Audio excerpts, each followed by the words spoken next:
ഇപ്പൊ എന്തായെന്നറിയോ? അവസാനം ഒന്നും കൂടി ഇട്ട് ഞാൻ നിർത്തുകയാണ്. ഇവര് മാറി മാറി എവിടെ എത്തിയെന്നറിയോ?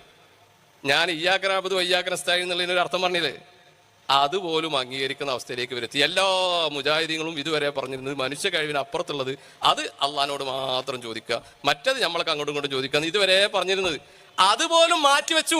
വിസ്ഡം മുജാഹിദുകളെ, നിങ്ങൾക്ക് ഇതാ കവാടം ഇവിടെ തുറന്നു വെച്ചിരിക്കുന്നു, നിങ്ങൾക്ക് പോരി ഒരു എന്താണ് നമ്മൾ നമ്മളെ തർക്ക വ്യത്യാസം? എന്തിനു വേണ്ടിയിട്ടാണ് നിങ്ങൾക്ക് മടവൂര് ബഹുമാനപ്പെട്ട മടവൂര് ഖദ്ദസല്ലാഹു സിറഹുൽ അസീസ് മഹാനവർകൾ പടച്ചോനാണോ അല്ലേ?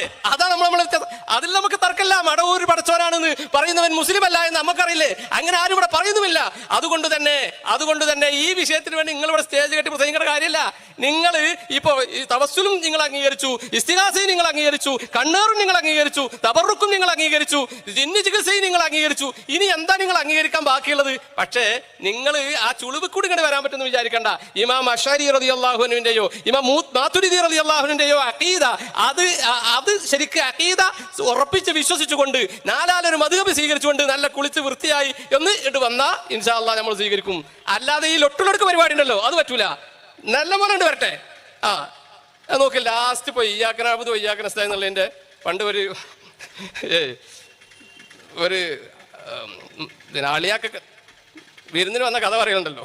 അന്നൊക്കെ പറഞ്ഞാൽ ഈ ആകെ ഉണ്ടായാലും പപ്പടമൊക്കെ ആയിരിക്കും ഉണ്ടാവുക. അപ്പൊ ഈ പപ്പടം ചുടുന്ന സമയത്ത്, പപ്പടം പൊരിക്കുന്ന സമയത്ത് അത് കുട്ടി ഇങ്ങനെ കാത്തിരിക്കുന്നുണ്ടാവും. അപ്പോൾ പറയും ഉസ്താദിൻ്റെ ഇത് കഴിഞ്ഞിട്ട് അല്ലെങ്കിൽ ഇത് കഴിഞ്ഞിട്ട് തരാന്നൊക്കെ പറഞ്ഞ് അളിയാക്കാണ്ട് കഴിഞ്ഞിട്ട് തരാന്നൊക്കെ പറഞ്ഞിട്ട് എന്താ ഉമ്മ സമാധാനിപ്പിക്കും. അപ്പോൾ കുട്ടി ഇങ്ങനെ നോക്കിക്കാണ്. അല്ല ഒന്നെടുത്ത് അപ്പോൾ എന്നെ നെഞ്ചിങ്ങനെ പടക്കാണ്, രണ്ടാമത്തെ എടുത്ത് അപ്പോൾ ഒന്നും കൂടി പടക്കാണ്, മൂന്നാമത്തെ എടുത്തപ്പോൾ കുട്ടി കരയാൻ തുടങ്ങിയെന്ന് പറഞ്ഞ മാതിരി ഞങ്ങൾ എല്ലാം കട്ടുകൊണ്ടുപോയി അവസാനം ഇപ്പോൾ ഇതുണ്ടായിരുന്നു ബാക്കി അതും കൂടി ഒരു ഘട്ടം മാറിയാണ് ഇപ്പോൾ ഉള്ളത്. നിങ്ങൾ ആലോചിച്ച് നോക്കൂ. അതൊന്ന് കേട്ടോക്കൂ. യഥാർത്ഥത്തിൽ മുജാഹിദീങ്ങളെ സംബന്ധിച്ച് ജീവിതത്തിലെ ഏത് വിഷയത്തിലും പടച്ചറബിനോടല്ലാത്ത തേട്ടമില്ല. വളർക്കോ പറഞ്ഞെന്തായോ, മനുഷ്യ കഴിവിന്റെ അപ്പുറമുള്ള അല്ലാണ്ട് മാത്രം എന്താ പോരാ, ഇപ്പുറമുള്ളതും അല്ലാണ്ട് ചോദിക്കണം, ഇപ്പുറമുള്ളതും അല്ലാണ്ട് ചോദിക്കണം. അവിടെ അബദ്ധം പറ്റിയത് അനിമതിന് പറഞ്ഞെന്താ എന്ന് പറഞ്ഞാൽ മനുഷ്യ കഴിവിന്റെ അതീതമായത് അല്ലാണ്ട് മാത്രമേ ചോദിക്കുള്ളൂ എന്നാണ്. അല്ല അനിമതിന്റെ ഇവിടെ പരപ്പനങ്ങാടി കണ്ടുപിടുത്തം.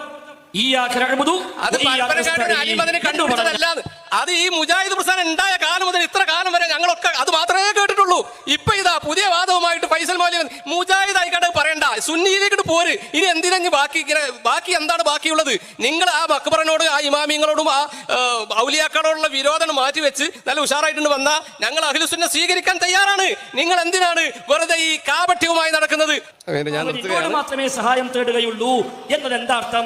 മനുഷ്യ കഴിവിന് അപ്പുറമുള്ളതൊക്കെ അള്ളാഹിനോട് മാത്രം. എന്നാ തഫ്സീറൊക്കെ പരിശോധിച്ചാലോ എല്ലാം അള്ളാഹിനോട് മാത്രം എന്നാണ്. മനുഷ്യ ഇപ്പോഴത്തെ അല്ല വേണ്ടേ, അതല്ല വേണ്ടേ, എല്ലാത്തിനും പഠിച്ചോ മനുഷ്യ കഴിവിന് അപ്പുറമുള്ളത് പടച്ചവരോട് മാത്രമേ ചോദിക്കൂ എന്ന് പറഞ്ഞ തെറ്റായ ആ ഒരു ആശയം. ഞാൻ സത്യത്തില് ഈ പ്രസംഗം കേട്ടപ്പോ ഞാൻ വിചാരിച്ച അലവി സക്കാഫി പ്രസംഗിക്കണം സത്യം. പിന്നെ ശബ്ദം കേൾക്കുമ്പോൾ അതല്ല, വീഡിയോ നോക്കുമ്പോൾ ആളല്ല. നമ്മൾ പറഞ്ഞ അതേ കാര്യം പറയാൻ വേണ്ടി മുജാഹിദിന്റെ സ്റ്റേജിൽ ആളുണ്ടായി എന്ന് പറഞ്ഞാൽ അത് സന്തോഷമുള്ള കാര്യം തന്നെയല്ലേ?